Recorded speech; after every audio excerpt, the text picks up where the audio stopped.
Hello BTS army 2024 সালে বাংলাদেশ থেকে BTS এর প্রতি ভালোবাসা জ্ঞাপন করে করা হয় সর্বপ্রথম সফল international project. BTS is 7 theme রেখে করা আমাদের OT7 প্রজেক্টটি দৃষ্টি আকর্ষণ করে ইন্টারন্যাশনাল আর্মিদের। প্রজেক্টে OT7 কে সমর্থন করে এবং ভালোবাসা জানিয়ে পাঠানো হয়েছিল ফুড ট্রাক। প্রজেক্টটি ডেইলি 22,000-এর বেশি টুইট এবং রিটুইট নিয়ে এক সপ্তাহের বেশি ছিল টুইটার ট্রেন্ডিং এ। বিটিএস তাদের বাক্য, লিরিক, সংগ্রাম ও ইতিবাচক বার্তার মাধ্যমে আমাদের সবসময় করেছে অনুপ্রাণিত।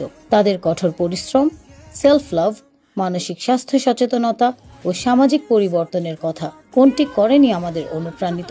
আমাদের মধ্যে অনেকেই হতাশার মাঝে খুঁজে পেয়েছে শক্তি, পেয়েছে নিজেকে ফিরে, শিখেছে নিজেকে ভালোবাসতে। আপনারা যোগ দিন আমাদের সঙ্গে এবং বাংলাদেশি আর্মি হিসেবে অংশ নিন এই সেলিব্রেশনে। আমাদের এবারের প্রজেক্টে আপনারা চাইলেই অংশ নিতে পারেন। আপনাদের সাপোর্টই পারে পুরো বিশ্বকে দেখিয়ে দিতে আমরা ছিলাম, আমরা আছি। এটাই সময় আপনার আইডলকে নিজের অস্তিত্ব সম্পর্কে জানানোর, তাদের প্রতি আপনার কৃতজ্ঞতা ও ভালোবাসা প্রকাশ করার। বিস্তারিত জানতে আমাদের সঙ্গে যোগাযোগ করুন।